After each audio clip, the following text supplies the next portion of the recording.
Shalom, and welcome to the fourth and last program in the Ghetto Fighters House Talking Memory series, Rethinking the Final Solution, and the Wannsee Conference 80 years later.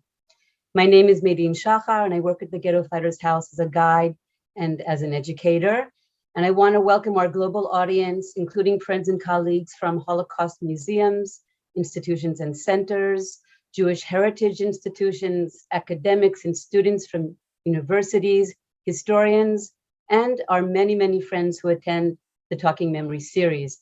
A special welcome, as always, to the survivors and their families that are with us today, especially those survivors and their families connected to the transport that is the subject of our program today, marking the 80th anniversary of the transport of 999 Jewish women to Auschwitz, the beginning of the systematic annihilation of the Jews. We have two guest speakers today, Professor Hania Blanca and Professor Heather Dune Macadam, who will discuss this less known but critical transport that took place on March 25th, 1942.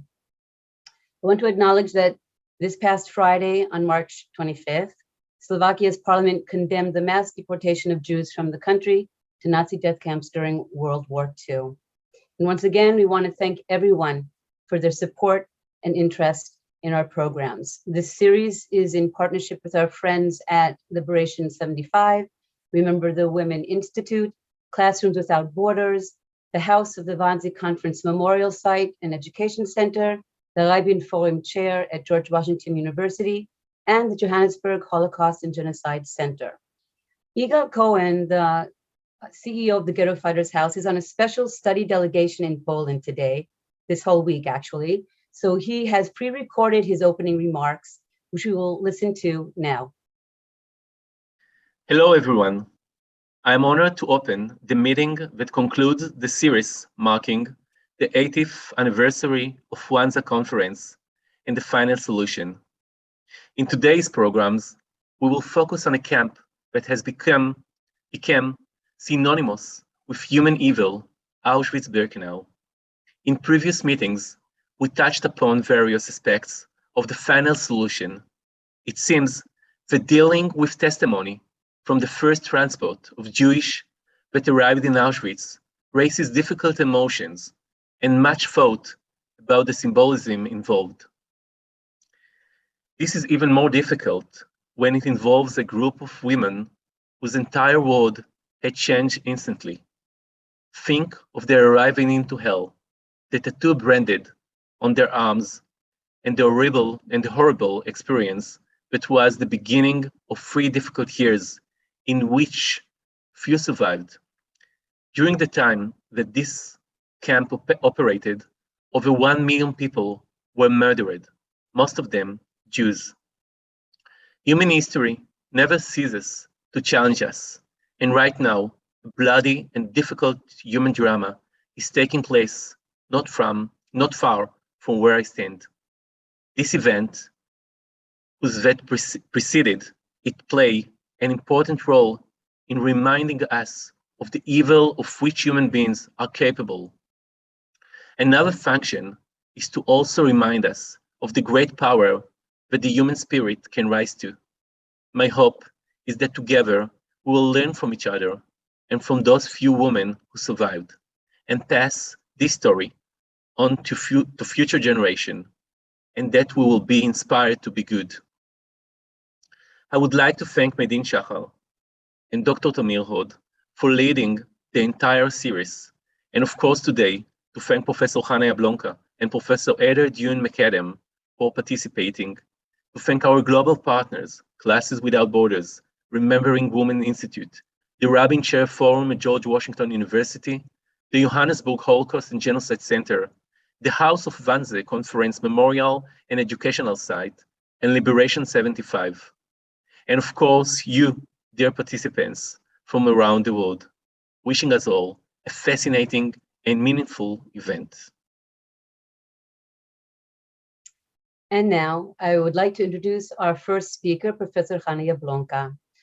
Professor Blanca, the chief historian of the Ghetto Fighters House, has dedicated her life to research and has emphasized the resilience and activism of the survivors, instrumental in the building of the State of Israel. She is one of the most important contemporary Holocaust researchers and considered an authority in the field of research investigating the processes that the Jewish people went through from the Holocaust to revival. She has written numerous chapters and articles, as well as books, many focusing on the cultural and social impact of the Shoah on Israeli society. Her books include The State of Israel versus Adolf Eichmann, for which she received the Yad Vashem Buchman Foundation Memorial Prize in 2002, Survivors of the Holocaust, Israel After the War, which received the Yad Ben-Tzvi Ish Shalom Prize for our debut novel in 2000, Off the Beaten Track, The Mizrahim and the Shoah, translated into French by Avner Lahav as Les Juifs d'Orient, Israël et la Shoah. And her latest endeavor, Children by the Book, Biography of a Generation, the first Native Israelis born, 1948 to 1955, that was published in 2018, and that same year received the Roich Prize for Best Book on Israeli Society. Professor Jablonka serves as a member of the Yad Vashem Council and chairman of the Memorial Museum of Hungarian-Speaking Jewry. And Professor Jablonka, the floor is yours. Good evening, everybody. I'm very excited to be here today. It's one of the first, actually it's the second time I'm speaking about the new book, which was not written by me. I only wrote the historical introduction, but it has everything to do with me. Actually, 80 days, yesterday, not today, yesterday, was the 80th anniversary of the first transport, an RSHA transport, arriving at Auschwitz. And I have all reason to feel that it's part of my history, my family's history. My aunt, Lila, was in that transport. And I will show you some family documents that were discovered after the war as to the transport itself. However, I am speaking about the book written by Julia Shkodova, actually registered at Auschwitz as Julia Földi, Jussi Földi. That's her Hungarian name. That's her maiden name. Later on, after the war, she got married and she received the name of Shkodova. In 1962, Julia Shkodova came to a visit to Israel. That is, by the way, how we received a picture of hers, which was a pilgrimage all over the world to get a picture to see her because she didn't leave a family. So we couldn't get any information of how to get a picture.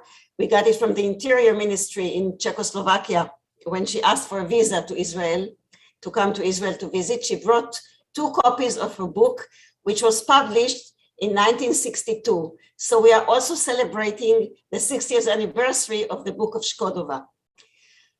When she arrived to Israel, she brought 1 book to my mother, who lived 3 houses away from her in the small town of Levocha.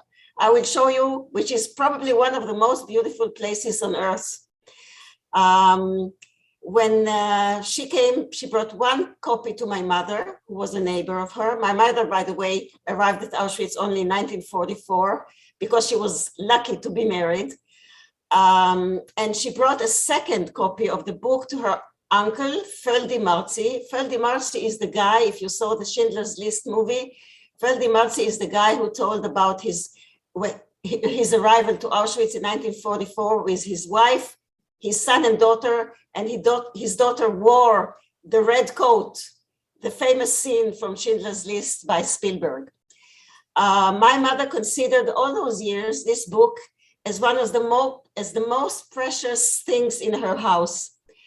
But it came out in Czechoslovakia in 1 edition in 1962, I think not more than 1,000 copies, and it was actually doomed for oblivion. And I had a long fight of 20 years to bring this book at least to life in Israel, in Hebrew, the Jewish state, and to make my mother happy. My mother is in the next month, she will be 106, and it was a real serious race against time. So let me start and tell you the context of all the story, and first of all, show you a picture, and I will put my representation in front of you. Just a second. This is Julia Shkodova. I don't have in my 25 minutes, which I don't have the time to tell you the suit and the looking for the picture and what adventures we went through the closure, through the corona, in getting all those documents and the picture. But this is Shkodova, so you can see her and we can move on. Just a minute. This is the famous visa when she asked it in 1961. And this is the cover of her book, which was really, really forgotten, long forgotten, and not recognized. She comes from Levoča. Levoča is a small town in the High Tatra in Czechoslovakia. It had 600 Jews from about a population of 1,000 non-Jews, which means about 100 families. Of those 100 families, about 20 families, daughters, were sent in the first transport to Auschwitz on the 26th of March, 1942. After the war, those who were left, very few of them, I will give you the numbers in a second, they published a kind of a protest, which is called "We Accuse." I'm translating now from Czech. We accuse, do not forget the Nazi atrocities. Our death is an obligation.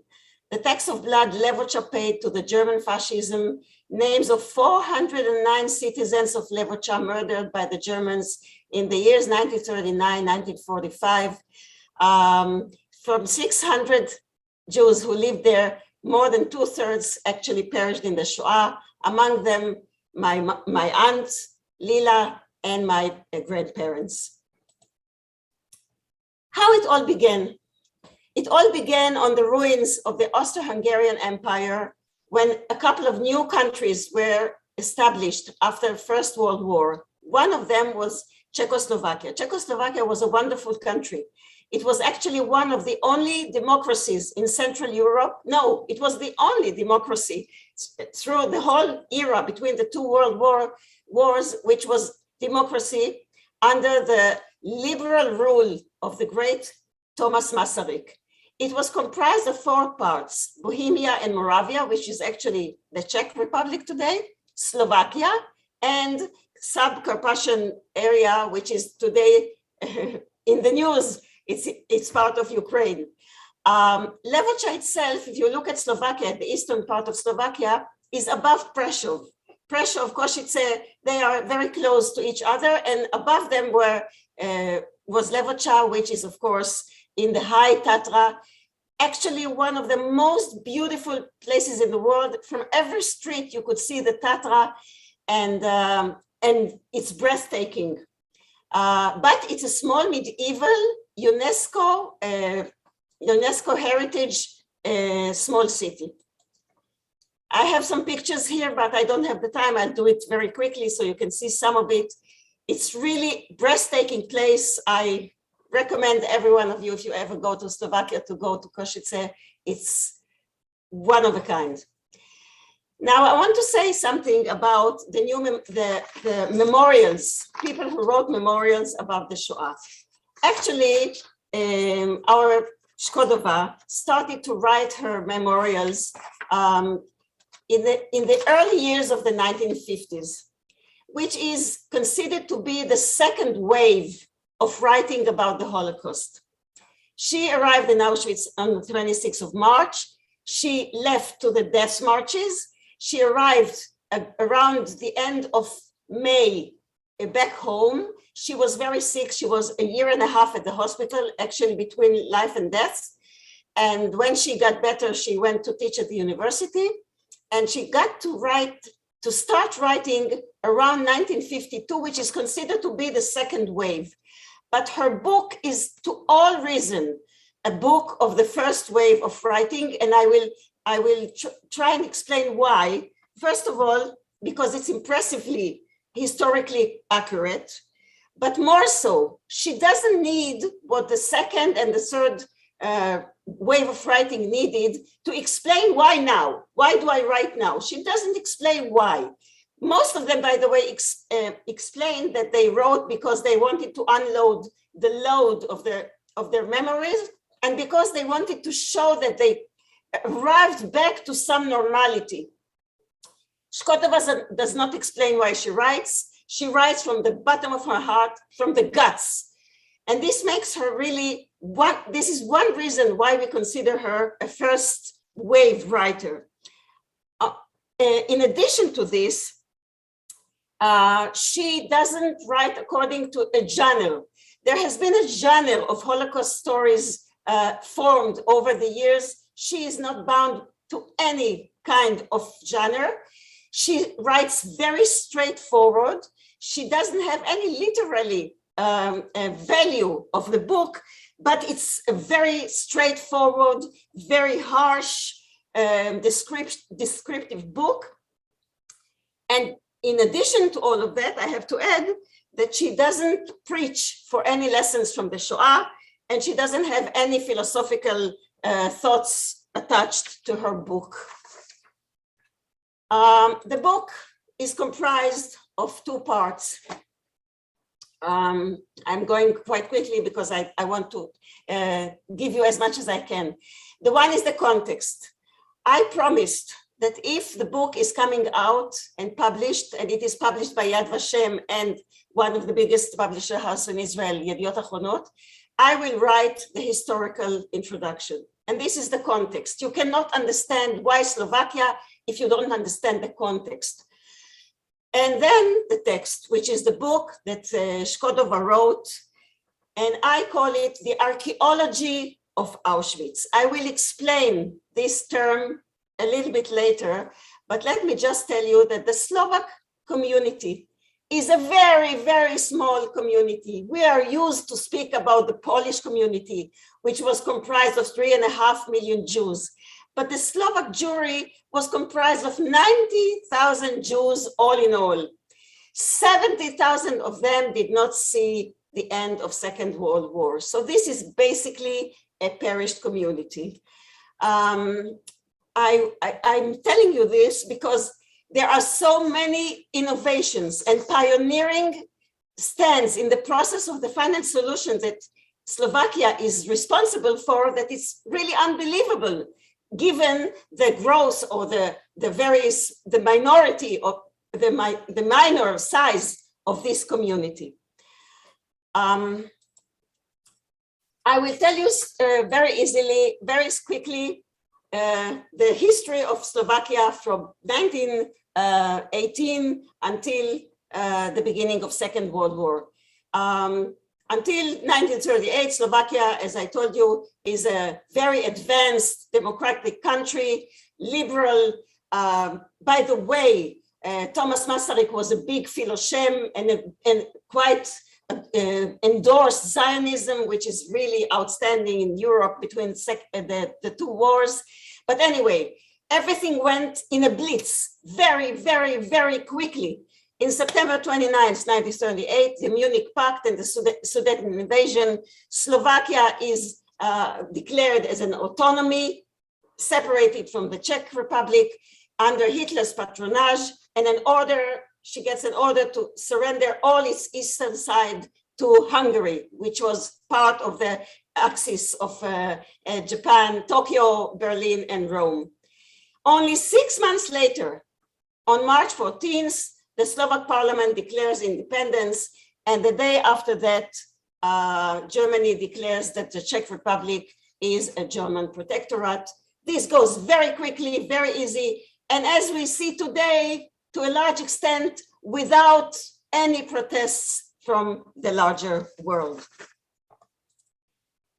In independent Slovakia, there was, of course, a fascist rule, which in the same tempo, in the same swiftness, I mean, the Jews did not know what hit them so quickly.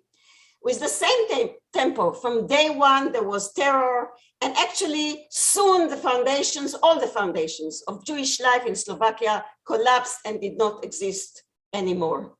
But what is important is that in July of 1940, Hitler demanded the cost of the independence that was under his of course, generosity, to say so, in the shape of anti-Jewish legislation, which has to resemble the German model based on racial criteria. A month later, Eichmann came into Slovakia and sent a delegate from his Jewish section in the Gestapo, and it was Mr. Dieter Wislicenny. He was, by the way, condemned to death after the war in the trials handled in Slovakia.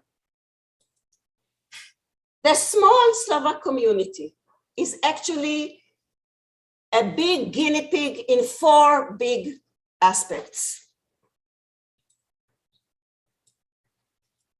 Slovakia was the first country not under direct Nazi government, because it was not occupied, it was independent, that established a mechanism inspired by Hitler and Heydrich. And by the way, Heydrich came personally to observe that everything is going as planned.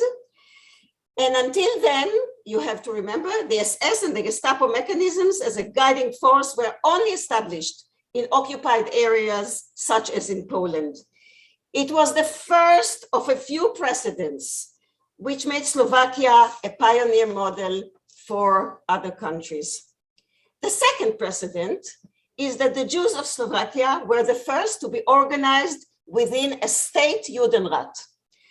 At the time, state Judenrat was not existing. Holland, the Dutch country, established a state Judenrat only later, and only after it was first a Judenrat of Amsterdam. Basically, in Slovakia, this was the first time that there was a unification of the Polish Judenrat, which was the Judenrat of Lodz or Warsaw, of etc. The Polish Judenrat system with that of a national coercive organization like in Germany in 1939. So this is the second precedent that the small Slovakian community was a model of. In autumn of 1941, and we are going inside the destruction, the real destruction. In autumn of 1941, appearance of the Jewish Codex. The Jewish Codex was a very it was a kind of a collection of laws, anti-Jewish laws, racial anti-Jewish laws, upon which some diplomats from the Third Reich declared as that they are more critically more severe than the Nuremberg laws. Shortly after the Slovaks established, shortly after the Jewish Codex, they established Department 14, which will be the organ to organize all the deportations from Slovakia.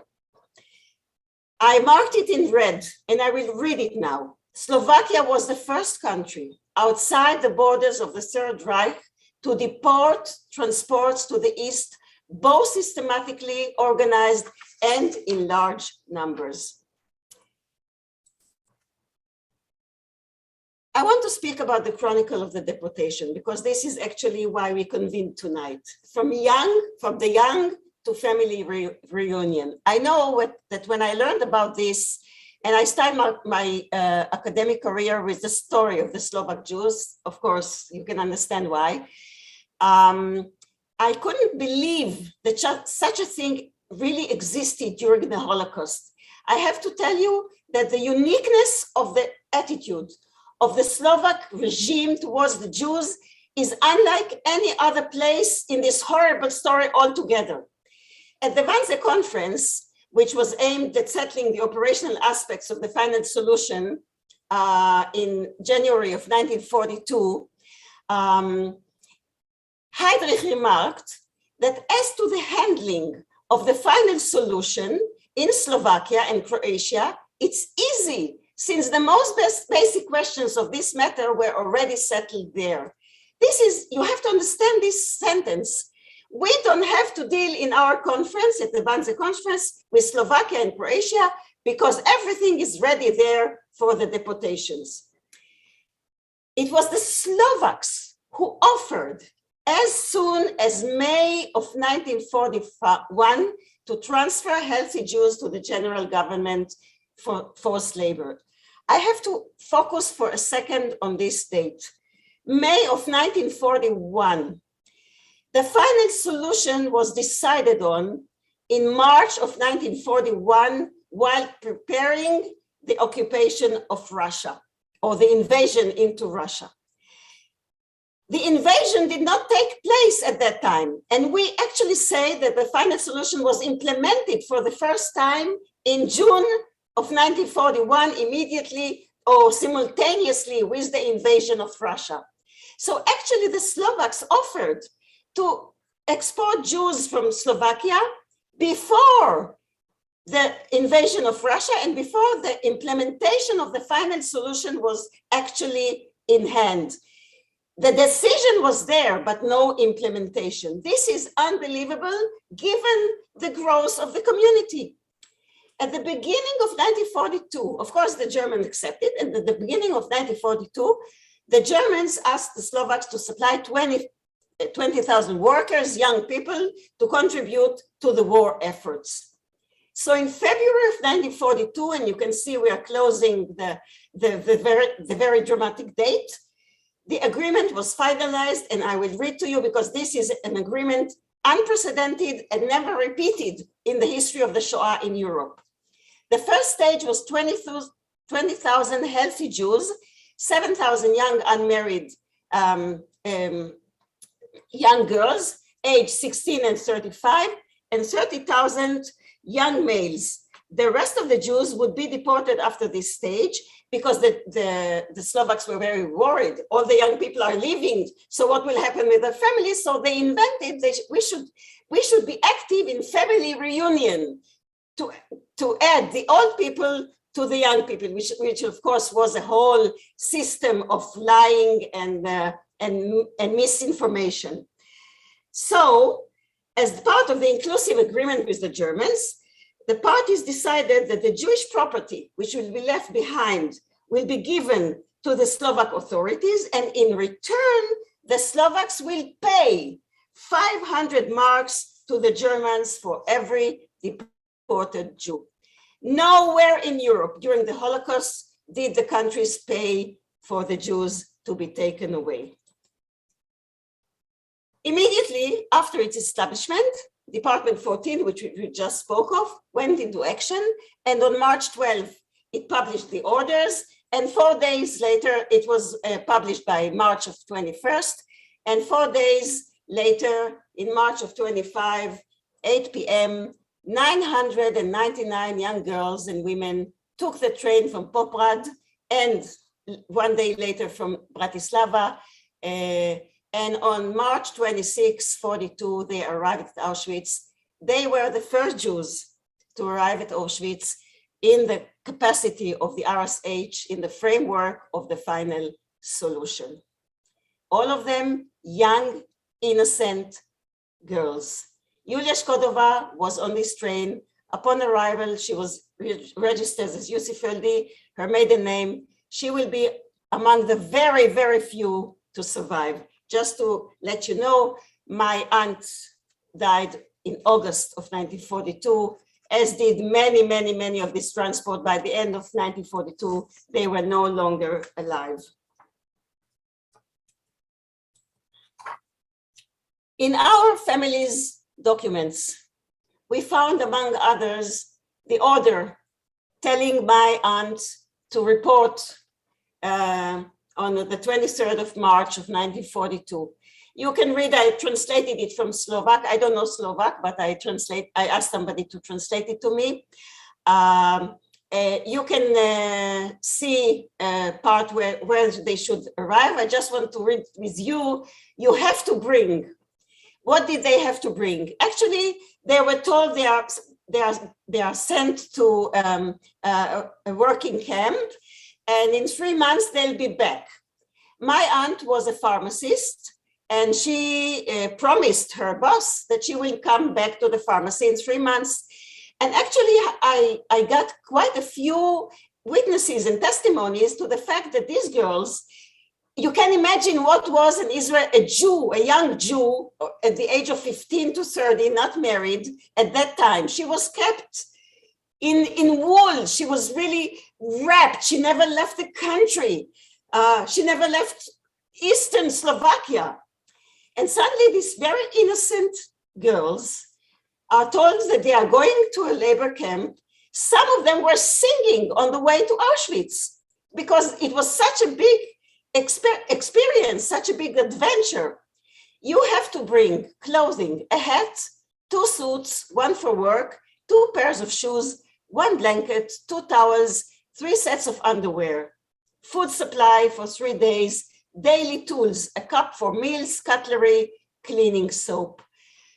When you read it, and you know the end of the story, when you read such a document, you are really sometimes so overwhelmed with sorrow to this, in front of this innocence of the girls. They left in March of 1942, and then in the 15th of May, 1942, as a retroactive law, their deportation received a lawful legitimation. This is very important. This is a retroactive law. Actually, they were liquidated from Slovakia unlawfully. Constitutional law, May 15, 1942, the deportation of the Jews. I will read only the beginning. The Slovak parliament accepted the following basic law, Article 1, it is allowed to evict Jews from the territory of Slovak Republic. They got the permission after the girls were no longer there. So what is the archaeology of Auschwitz? When I sat down to write the introduction, and I realized that I didn't know anything about Auschwitz. What did I know about Auschwitz? I knew all the basic icons. I knew deportation, I knew Birkenau, I knew transport, I knew tattooing, I knew selection, and I knew gas chambers. But this is not the Auschwitz the girls met. Actually, they are giving us the deportation of the 999 started a completely new chapter in the history of European Jewish Shoah, which is one more Slovak novelty. The transport dated 26/3 was the first in a long, never-ending deportation of trains destined to Auschwitz, all in which were handled by Eichmann. The number Yulia Shkodova received was 1,054. Why not 54? Because 4 hours before the girls arrived, 1,000 German prisoners from, forgot the name, in a second I'll tell you, became from a camp in Germany, and they are to be those who were in charge of the Jewish prisoners. Let me tell you what is the archaeology of Auschwitz. Basically, what we know about Auschwitz comes from German documents. This is one of those very few descriptions by which you see girls who were there from day one until the end, and then the death marches, and they tell you day by day from grassroots what is reflected through the eyes of the victims, the innocent victims who don't know that there exists such a thing as final solution. Now, they were not selected. There was no selection when they arrived. Each one of them got a note with its number. There was no family transports at that time, no killing, no gas chambers. But they tell us day by day, they have connection with reality, unprecedented reality, only through what their eyes see. And what their eyes see is very, very limited. So they tell us very innocently, Shkodova does that, day by day, what they see and what they perceive to see. And one of the biggest chapters, or the troubling chapters, the shocking chapters, is when she describes the day they understand that Auschwitz is all about dying and murder. And she explains it very interestingly. And when do they have the courage to tell themselves that it's all about death? She tells the story of it was already families with children, about mothers and children who were told that they are going out of the camp, which they are very happy to hear that there is a way out of the camp, and they are well dressed and they are going with their valises. And the next day, somebody says, who works at the laundry, that she saw the same dresses of the women yesterday marching out of the camp. She saw them in the laundry. And somebody says, so bring them over to us so we can dress something more normal. And she says, you don't want to wear them. And suddenly 1 and 1 becomes 2. And this is one of the places where you understand the archaeology of layer by layer by layer by layer of the final solution as it was in Auschwitz from grassroots. The book exactly starts at this point. I will read to you just the beginning, and then I will read to you one testimony from the Eichmann trial from somebody who came in the 3rd transport, how she saw these girls from the 1st transport when she arrived at Auschwitz. This is the beginning of the book. March 1942. At home, one can already see the beginning of spring. However, today, March 23rd, she's of course mistaken. I look at the snow-covered fields through the grids of the beast wagon. The air shortage suffocates our throat. It is now a whole day that we are here compressed against each other. Finally, we arrive. After the horrid travel, the welcome is even worse. Shouts, beats, the SS men surrounding us. We are to leave our belongings in the train right away. We hear the order, get along in 5s. Luckily, none of us cannot guess that this is the way we will be marching for days, months, and years. We are in an area surrounded with barbed wire, etc., etc. I will go on and tell you how they are described 10 days later. Vera Alexander, she was deported and she's explained like that. At first, as we entered the camp, we heard the screams of the SS men, very similar to what Shkodova says, before we had to take off our clothes. We saw in the Auschwitz blocks women. We could not decide if these were women or men. Their heads were shaved. They made strange movements which made us think they were insane.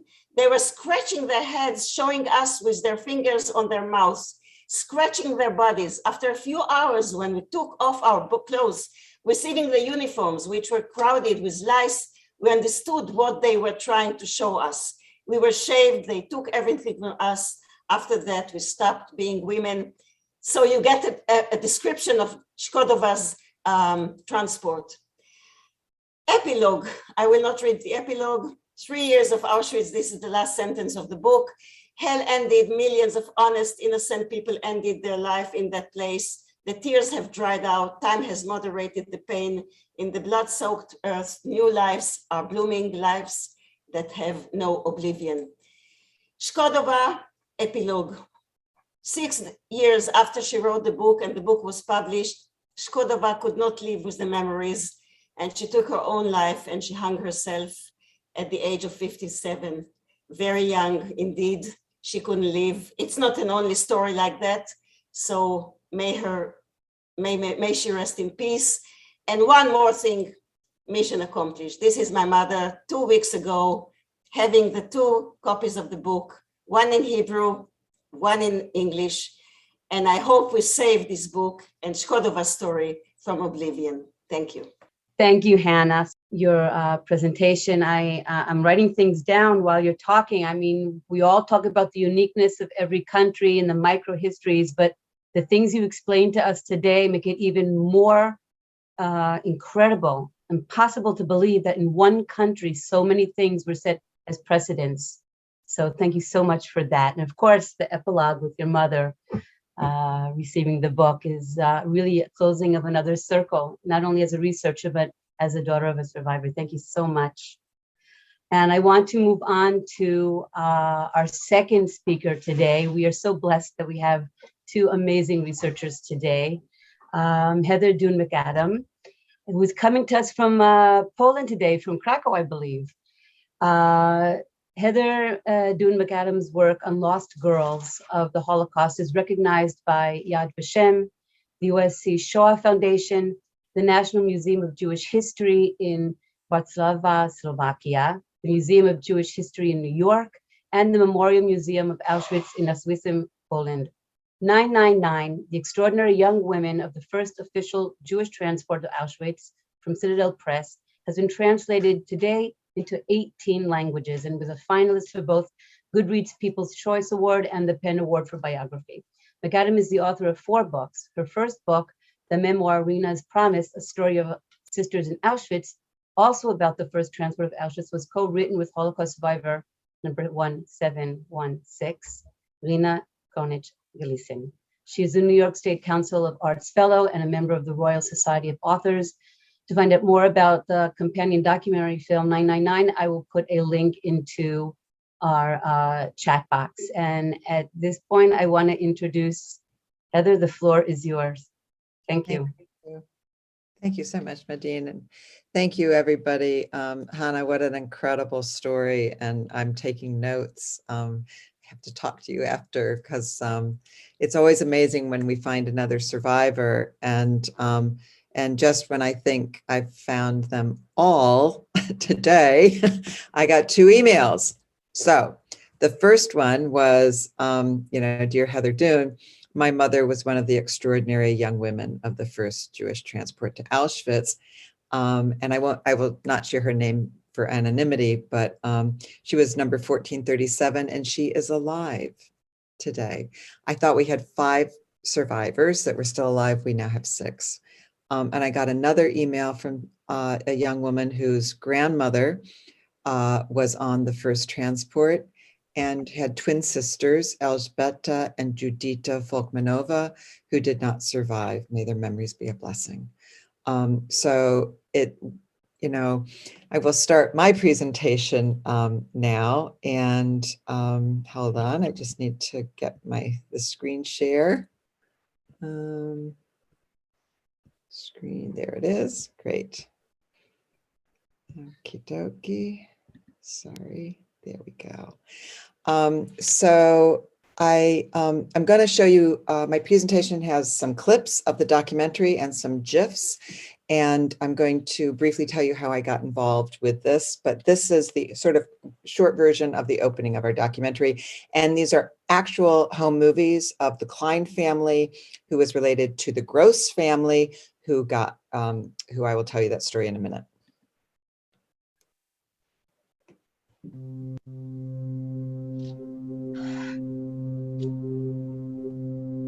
The whole tragedy starts with the girls. In my eyes, the girls were the worst. They have been the first victims.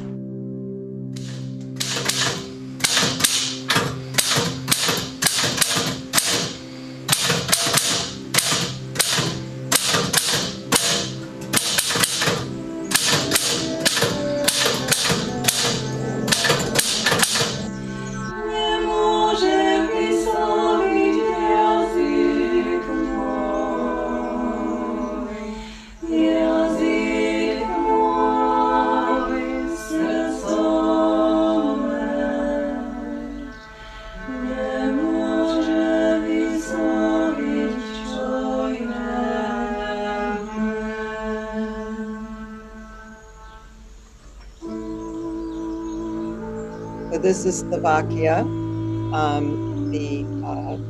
a quick map, and these are actual footage of Humanist Slovakia in 1936.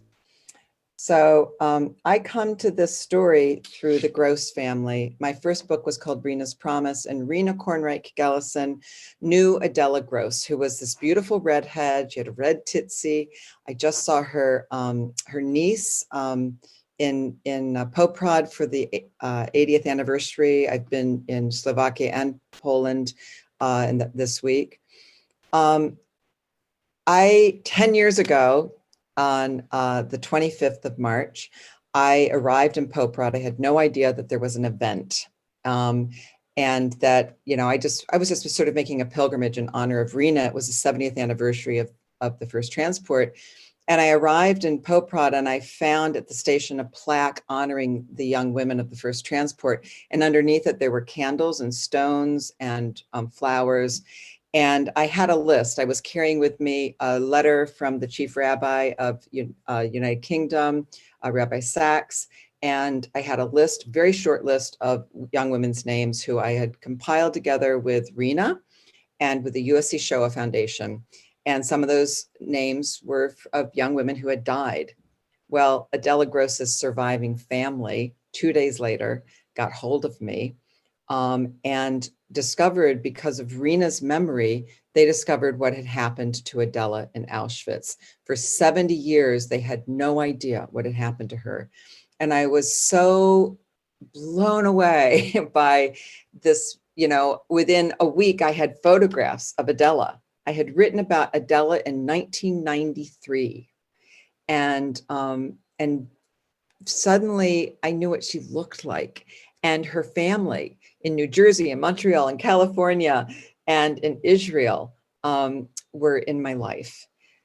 So fast forward to 5 years later, I meet Edith Grossman, who's also known as Adita. She was from Humina, Slovakia, and her sister was best friends with Adela Gross. And they all grew up in Humina together. And Leah, who was Edith's elder sister, went to Auschwitz. They all went to Auschwitz together. You see here, this is the class photo. And Edita is looking at her friends, and she's pointing out, every single girl in that photograph died. There's 7 of Jews, and everybody who went to Auschwitz died except for her. 2 girls did not go to Auschwitz. They went into hiding and they survived. This is Leah, Edith's elder sister. She does not survive. And her best friend, Anna Hertzkavikova, and she also does not survive. So the thing that really got me was these lists. And I just began to I wanted to get every name. I wanted to find every single name. And I wanted to find out who died and who didn't. That was what sort of got me going. And I wanted to find other families who, I wanted to find their stories. And I wanted to see if I could help answer questions. This is an original list from Humina. And it's what the local police used. You can see they're checked off. So the girls, very much like Hannah's aunt, it's an amazing document. I'd love to see the original on that. This is a list. When in Humina, they were told to come to the school, the local school. So some in Prešov, you had to go to the fire station. Everybody had different little places you had to go. And some, just like in Stropkov, it was very rural. So the girls sort of arrived at a bus stop. And you can see that Leah and Edith, Edita, arrive. And this is their address. This is their date of birth. And this is, alphabetical order of the girls in Humina. And I'm going to go back to the list in a minute. It's one of the reasons the movie starts, or my documentary starts with typing, because the typing of this list is very, very important. So this is a historic document of it's the ticket. It's like, this is leaving from Poprad in Slovakia, heading to Auschwitz. This is the price of the luggage, the charge that the railroad station gave, the railway company gave for 360 and 3,700 for a total of, and they had 999 young women. And this is the date, 25th of March, 1942, when they're deported. So the original list I discovered through a survivor's daughter, Lydia Merrick. We were having coffee in New York, and I told her, I'm trying to do all this. She said, it's at Yad Vashem. So this is actually a survivor's daughter. She's looking at her mother's name. I'm going to repeat that for you because it's such an amazing moment. This is Orna Tuckman. She's from Melbourne, Australia. She's with her son, and she is being showed her mother's name on the list. It is archival, and that's her mother's name, Marta Friedmanova. Orna told me when we traveled to Auschwitz together 5 years ago on the 75th anniversary, she told me that her mother was sterilized in camp by Dr. Kloberg, and Orna is adopted. So Hannah, I went ahead and found your aunt's name. There's Lila Kleinova on the original list, and this is Julia Feldova's, I may be saying it wrong, that's the name on the list. So what I did when I got the list from Yad Vashem is I was a professor at the time, and I got I got a really good friend, and a student, and we typed the list up. And then there's another list that is, I call it the SS list. This list has mistakes in it. There are actually only 997 girls on the transport, and you can, when you type in the number and the name, you discover the mistakes, and you start to see there's actually quite a few errors on the list. And that's why the typing to me is so important, because there was obviously pressure. They were lined up. You can tell friends were next to friends, although sometimes a friend was, 100 girls away. And it may be that they got in the cattle cars in those groups. They may have reorganized themselves, but this list, it's not the number, it's not how they were tattooed. It's just how they were lined up as they went to the railway station. And they get to Auschwitz, and the first thing that happens is they're counted and recounted and recounted over and over and over and over again. And of course, what do they figure out? The SS figure out, oh, there's typos.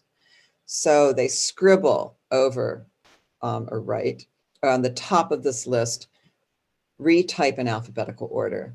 So I did that one. We typed the SS list entirely, and the bottom line there is 997. There is in fact, I was just in Auschwitz talking to a historian. He said, well, what happened to the one who escaped? I said, nobody escaped. Every single woman on this list was in Poprad, Slovakia, and every single one arrived in Auschwitz and was registered and tattooed in Auschwitz. The first death recorded was today, 80 years ago today. And I'm just blanking on her name. Ugh, sorry.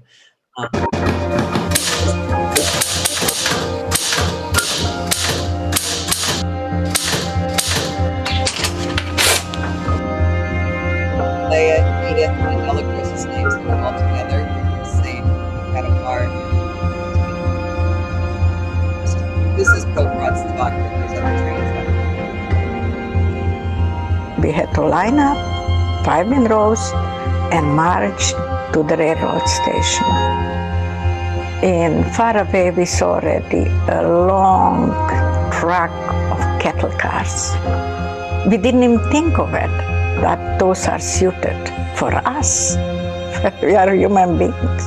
The guards started screaming in Slovakia, natural, up, dirty Jewish horse, and so on. They put us in trains. We didn't know where we are going. We didn't have any idea. We were about 50 or maybe 60.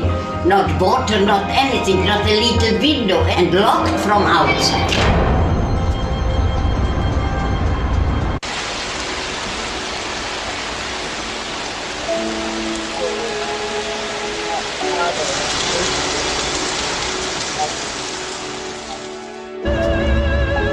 The train stopped in the middle of a field. There was an empty place, a side, nothing.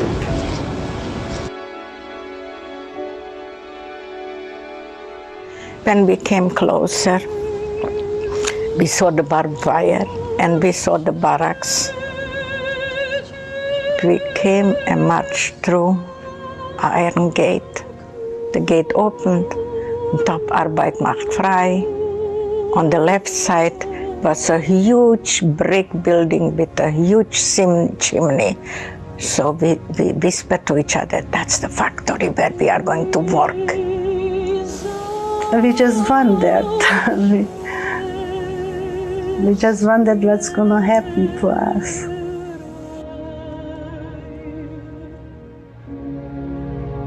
We were the first 1,000 women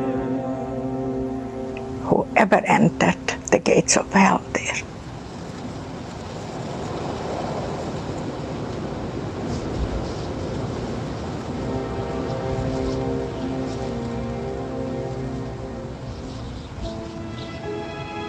So I broke up my book and I broke up the documentary in 3 parts. One is Slovakia, and that's, that's a big part to me because I think the innocence, as Hannah covered, and the betrayal of the government, and the girls actually looking at a provisional gas chamber and thinking, oh, that's where we're going to work. They all thought they were going to be working for Bata Shoe Factory, and which is in Slovakia and was making army boots because it was a war. So the next part is Auschwitz, and then the last part is Birkenau and the Death March and Liberation. And it is really hard to crunch 3 years into a 400-page book, or even less, a 90-minute movie. So this is an archival document from Auschwitz. And if you've been to the museum in Auschwitz, this is where you come in. This is the Ravensbruck gate. But the women, so when Linda Reich, and I'm sorry, that was Linda Reich Brader, who was speaking with the white hair, Ella Ruttman, Ella Friedmanova Ruttman, and Rosette is on tonight, her daughter. And then Edita Grossman, Friedmanova Grossman, not related to Ella, and also speaking. So the Linda talks about their walking past. They're actually walking this way. The gas chamber is right here and the kitchen is over here. So they see the chimneys. They actually come around this way. The entrance for the women's camp was on the side. And there was a wall, brick or concrete wall with barbed wire in between the men's camp. This was the men's camp. This was the women's camp. So 80 years ago, on the 26th of March, they were kept in Block 5, which had no bunks. It was covered in straw. They were freezing cold because they've been outside all for hours and hours being counted. They arrived at about 10:20 in the morning, I believe it is. And when they finally get in, they're given no food at all. And that night, one of the girls has a hysterical fit, says, I know what you're going to do to me. And she's taken outside and nobody ever sees her again. She's the first victim. The next night, they are processed, they're shaved, they're put into Russian men's uniforms, they're tattooed, all starting at 1000, because the same day of the 26th of March, at 8 o'clock in the morning, 999 Kapos, Reich Deutsch from Ravensbruck, and these are murderers, prostitutes, political prisoners, and religious prisoners of the Third Reich, come, and they are to be guards over the Jewish female population. So the first block is Block 10. I had a memorial there yesterday morning, and we placed stones on the windowsill there, and I read names of women and families whose mothers were in Block 10. And so this was the first block. It's not open to the public. I've been able to go into it several times. It ends up becoming, in 44, it ends up being the place where women are sterilized and they perform experiments on women. It's one of the reasons it's not open to the public. This is Block 10. And me going in 10 years ago. And this is what it looks like today.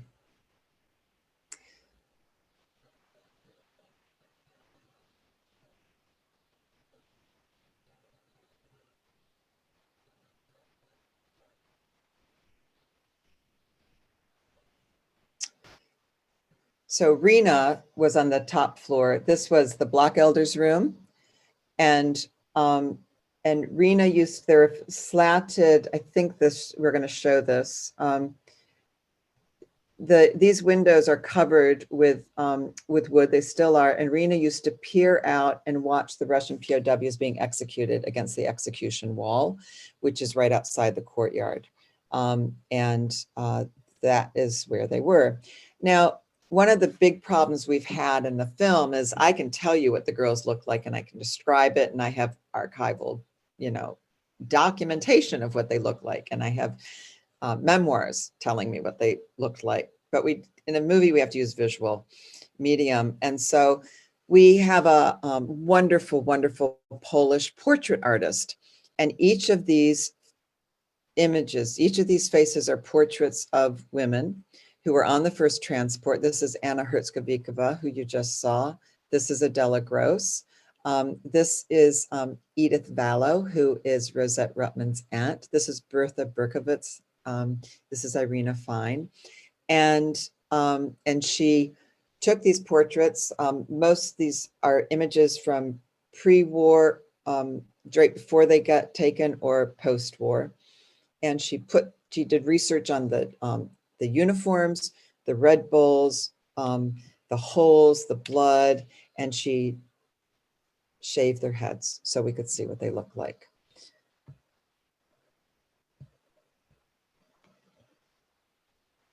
So the first job that these teenage girls, and we're talking mostly teenage girls, was demolitioning houses. This is a movie called Ostady Atop, and it's a Polish film. It was made actually by a prisoner, a Polish prisoner who lived in Auschwitz, or was a prisoner in Auschwitz. She used prisoners as her background, and they filmed this it came out in 48. So they filmed this in 1946, 47 with stuff that was still in Auschwitz. It's one of the reasons why we are using this footage. It's not archival, but it shows you Auschwitz in a way that nobody's, that they know it's not a film set, right? This is actually Auschwitz where they filmed this. And they are showing you work that the women had to do, throwing bricks back and forth, being beaten if they dropped a brick until their hands would bleed. And one day they'd put the pile this way, and the next day they'd have to do it the other way. It was just simply to destroy them. But this description, I've read and heard the description of this contraption. This is what they used to push over brick walls, and many, many young women were crushed. And seeing it being used I was like, oh my God, I finally get it. Well, I have to tell you also is that yesterday morning, we were filming the sunrise over Auschwitz and going over to Birkenau, and I got turned around, and the road, I got on a different road, not the traditional road. The road between Auschwitz and Birkenau, which is not the one you're supposed to take, is called Ostady Atop. That means the last stage. And that must have been the prisoner road that they walked. That's why she called it that. That's this movie. It's a brand new thing that I've just learned. So one of the things we wanted to show is population. So, by July, mid-July 1942, there are 8,000 women in camp. And within a few weeks, they're up to 14,000. Now we have absolutely no idea how many women died. They did not keep the numbers of women, the death numbers. They kept men's, but they didn't keep women's death numbers. So we don't actually know we know how many women were tattooed, but we know from testimony that hundreds and hundreds of women were dying. So our artist did this animatic, and let me see if I've got to do this. Get it to work. I have to go back. There it is. To show you the population numbers. So this is the women's camp, right? That's 2,000. Then she took it up to 3,000, 4,000, 6,000. We only took it to 8,000 because our computer couldn't handle more. So what happened is they started to put Nissan huts in between the blocks. And Linda Brader said that the camp was so crowded in August that you were stepping over people sleeping outside. And of course, when you have that kind of overcrowding, you end up with an epidemic.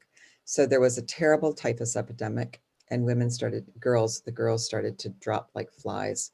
And I do call them girls because they were so young. So this is Birkenau. Himmler arrives in Auschwitz I, and he says, that we have to do something about this overcrowding. And you need to quickly finish building. I'll play this again. You need to quickly finish. I'm just going to go back to this. Finish Birkenau. And so when the girls move into Birkenau in August 8th through 10th, 1942, these train tracks do not exist. The death gate does not exist. it is literally, it was a former stables of the Polish army, and which Auschwitz one was the barracks for the Polish army. And I'm just see if I can get this to play. Because there is really nothing like, if you haven't been there, it's not going to play. It's enormous. It's absolutely mind-boggling. So this is what it will look like. The photograph you just saw, this would become the death gate. This is the women's camp over here. Block 27 was where a lot of the girls from the Leichen Commando lived. And block 25 is sort of also known as the block of death. It was the sick block. If you ended up there, you ended up going to the gas chamber. Except for one of our girls who was rescued by Ella Rutman, Rosa Rutman's mom, and that was Irina Fine. That's in the book. I don't have time to go into it, but this is where Leah dies, and Magda Amster, and probably most of our girls. Edith's block was number 13. And this is what the blocks look like inside. So Auschwitz had bunks. These are literally the size of horse stalls, and they are just shelves. And many of, part of you slept on the floor. You know, if you didn't, Rena always used to get in the middle. She said that was you were too tired at the end of the day to climb up to the top. If you were on the bottom, you had rats crawling over you and biting you in the middle of the night. And but if you wanted to hide from work, you would hide on the top.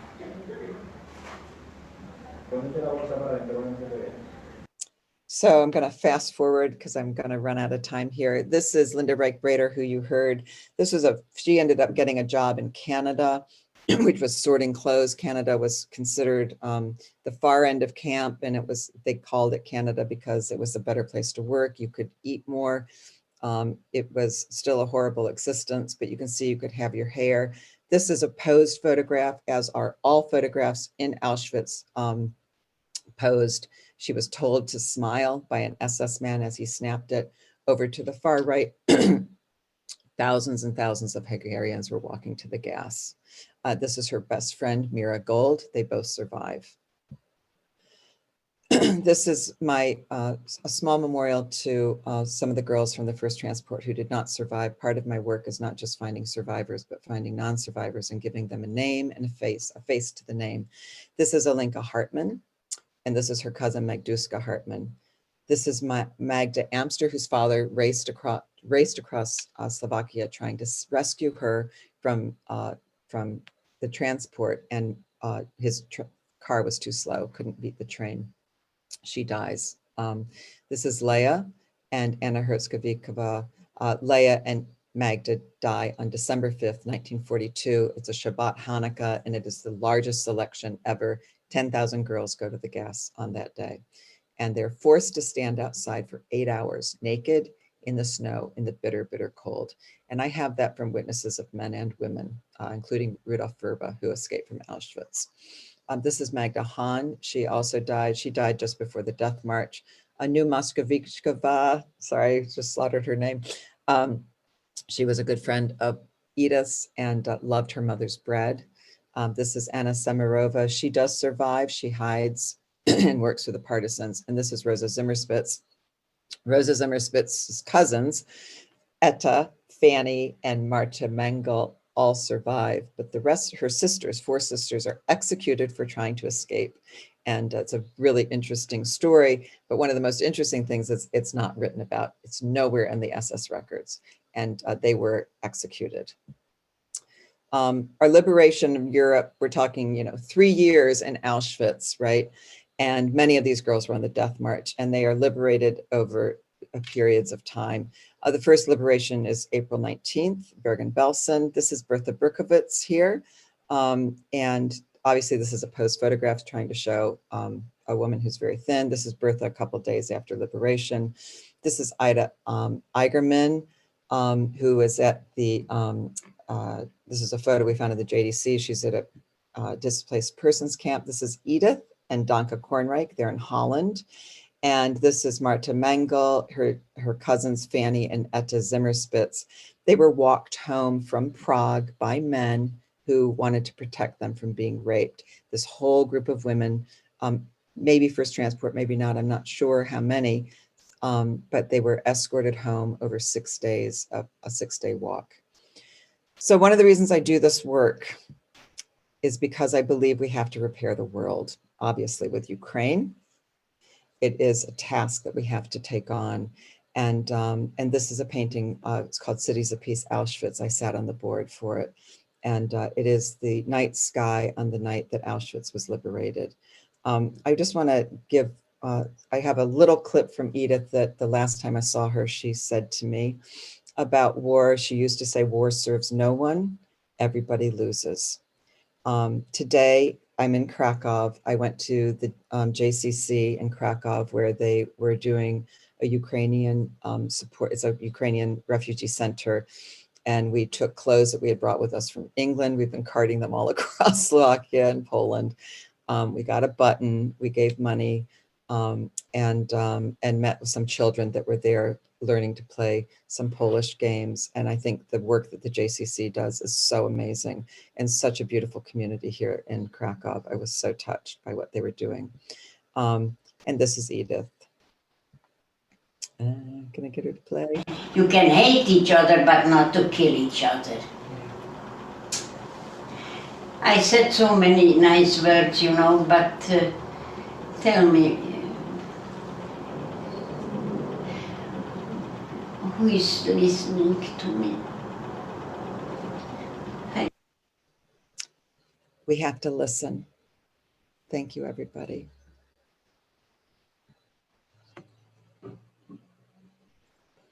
Thank you, Heather, so much for your presentation. I was reading the book over the past week, so I've been following as the days go by, and it really is an incredible book, and you can find it on the internet.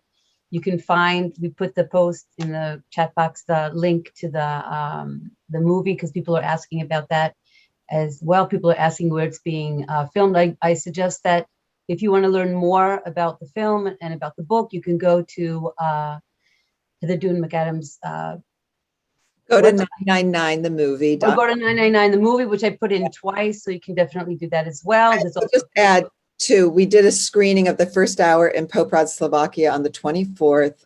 We should be done with it at the end of May, but I have a new survivor who I just found, so I may be flying to Israel to interview her.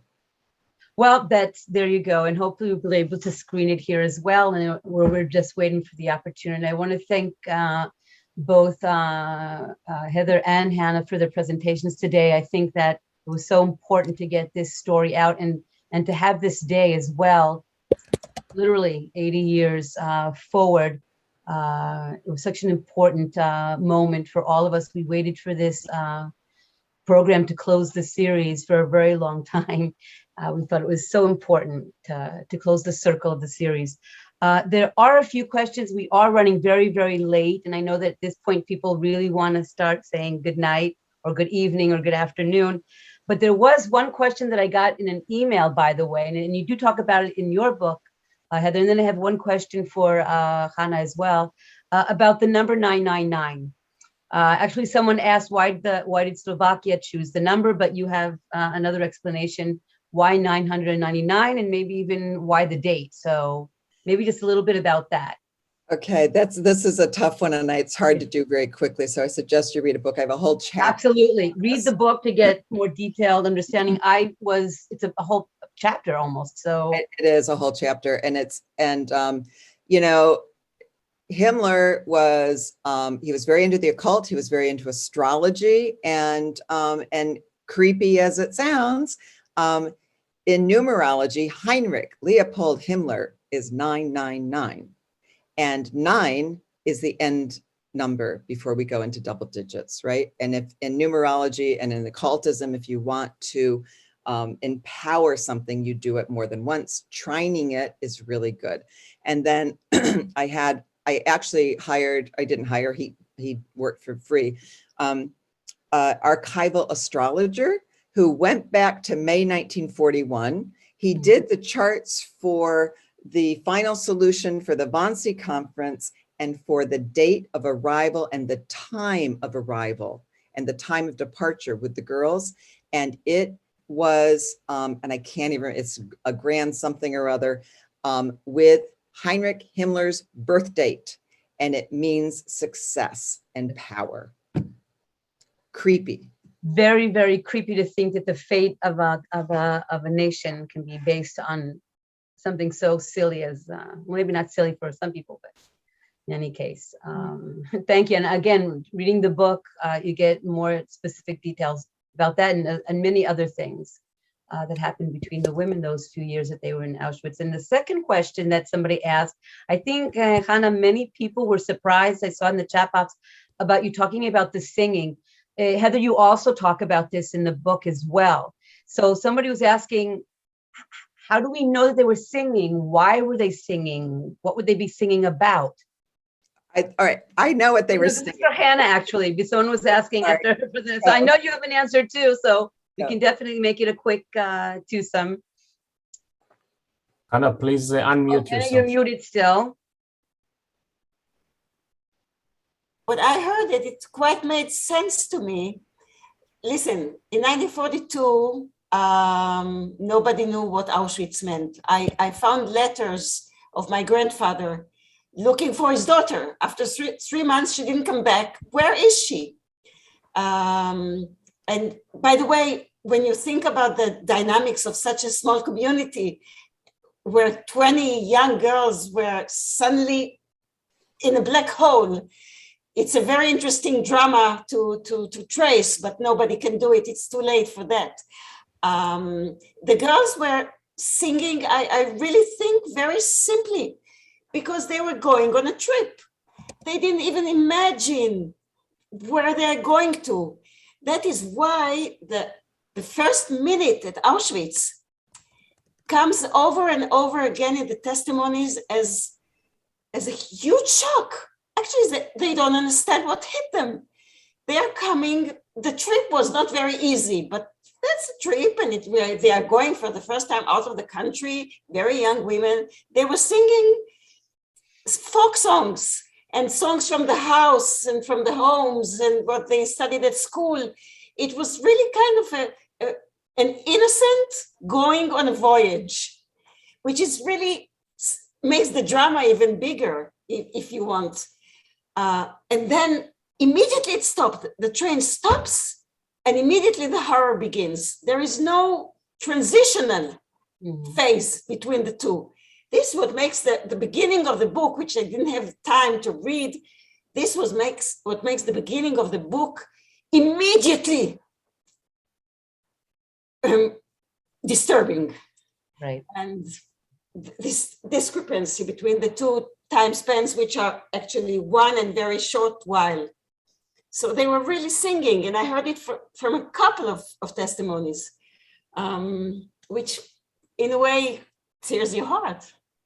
It does sear your heart, because some people here have their own families, their own family members were on the transport. And they said, my mother never mentioned that they weren't singing when they were going to the train station. So it really maybe depends on where you were in which community. Heather, do you want to add something to answer? Because I know you also write about that as well. It's so amazing to me. And, you know, Adela Gross and her friend Gizzy wanted to cheer the girls up. So they told jokes and they sang songs. Margaret Becker says that they sang the Slovak national anthem. And Bertha Berkowitz was with her son at the Bergen-Belsen Museum, you know, post-war. And they were playing the Helinka Guard March. And Bertha started clapping and singing it. And her son went, Mom, what are you doing? And she's like, oh, we used to love this song when we were kids. So, you know, it was, the Helinka Guards were young boys. They were friends. They knew each other. Right. And that was just a marching song to them. Just a marching song. Absolutely. Again, I want to thank both Hannah Jablonka and Heather Dune Macadam for coming today. First of all, to share your research and to share the books and to share stories that have not really been heard, and to remember them. And that was our goal today. So I want to thank you both again for that. And you can look in the chat box meanwhile, when I say goodbye to our audience right now, how many people are writing their thank yous to you as well. And I just want to end today with just a few words. Besides thanking our two speakers, I can't do it enough to say thank you for telling her story. As we have seen in this series, the story of the women during the Holocaust has been left in the margins. And so tonight made it even more important to bring this story forward. I also want to take this opportunity to thank all the speakers in this series for helping us to better understand the events that led to the systematic and industrial extermination of European Jewry. I also want to thank our partners who helped to create this series, and a very special thank to my friend and colleague, Dr. Tamir Hod, whose guidance and knowledge are the backbone of the Talking Memory online lecture series. And we are all looking forward to seeing you on the other side of, well, actually next week, April 3rd for our final program before we go into Passover break. And then we'll see you on the other side of Passover on the 24th for our next program, and we'll send details in our emails. So once again, thank you, everybody. Thank you to our guest speakers. Thank you for your work and research. And thank you to our audience for being with us today. Thank you, Madine. Shalom. Thank you, Madine. Peace. Bye.